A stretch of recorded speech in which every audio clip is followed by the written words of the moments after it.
Hi കുട്ടുമണീസ്. അപ്പോൾ ഇതേ അടുത്തൊരു ക്ലാസ് കൂടെ ആയിട്ട് വരുന്നേ കേട്ടോ. അപ്പോൾ നമ്മൾ ചെയിൻ സ്റ്റിച്ച് പഠിച്ചു, സ്ലിപ്പ് സ്റ്റിച്ച് പഠിച്ചു. അത് കഴിഞ്ഞുള്ളതാണ് സിംഗിൾ ക്രോഷ്യ. നമ്മൾ ചെറിയ ചെറിയ ടെഡീസും ഒക്കെ അമ്മിഗുരുമിയുടെ ആ ഒരു ഐറ്റംസൊക്കെ ചെയ്യാൻ യൂസ് ചെയ്യുന്നതാണ് സ്ലിപ്പ് സ്റ്റിച്ചും സിംഗിൾ ക്രോഷ്യ കേട്ടോ.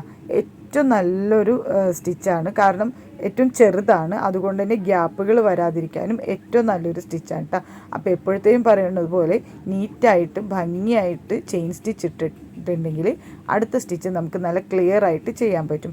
അപ്പോൾ അതേ സിംഗിൾ സ്റ്റിച്ചിന് ഞാൻ ആദ്യം തന്നെ ഒരു ചെയിൻ സ്കിപ്പ് ചെയ്തിട്ട് യാൺ ഓവർ ചെയ്യുക. ഇപ്പോൾ 2 ലൂപ്പായില്ല. നേരത്തെ ആദ്യത്തേലേക്ക് വലിച്ചു കൊടുത്തെങ്കിൽ ഇത് ഒന്നുകൂടെ ഞാൻ ചുറ്റിയിട്ട് 2 ലൂപ്പിലേക്കും വലിച്ചു കൊടുക്കുക കേട്ടോ. ഇനി അടുത്ത ചെയിനിൻ്റെ ഉള്ളിലേക്ക് പോകാം, പുറത്തേക്ക് എടുക്കാം. അപ്പോൾ 2 ലൂപ്പായി ഒന്നുകൂടെ ചുറ്റിയിട്ട് 2 ലൂപ്പും പുറത്തേക്ക് എടുക്കാം.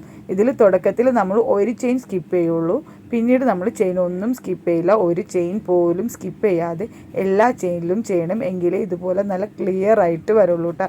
അല്ലെങ്കിൽ ഗ്യാപ്പ് കാണിക്കും. ഇനി അടുത്ത വർക്ക് ടേൺ ചെയ്യണം, അതിന് ഒരു ചെയിൻ ഇട്ട് കൊടുക്കുക. നമ്മൾ അവിടെ ഒരു ചെയിൻ സ്കിപ്പ് ചെയ്തപ്പോൾ ഇവിടെ നമ്മൾ ഒരു ചെയിൻ എക്സ്ട്രാ ഇട്ട് കൊടുത്തിട്ട് നമ്മൾ വർക്ക് ടേൺ ചെയ്യാം.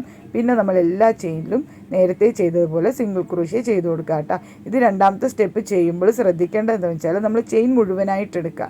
ഇനി ചെയ്യുമ്പോൾ നമ്മൾ ചെയിൻ മുഴുവനായിട്ട് എടുത്ത് ചെയ്യണം. അപ്പോൾ ഇത് ഇത്രയുള്ള വർക്ക് എല്ലാവർക്കും മനസ്സിലായെങ്കിൽ നിങ്ങളും കൂടി ഒന്ന് ട്രൈ ചെയ്ത് നോക്കുക കേട്ടോ. അപ്പോൾ ഇത്രയുള്ള ഇന്നത്തെ എൻ്റെ വീഡിയോ. ബൈ.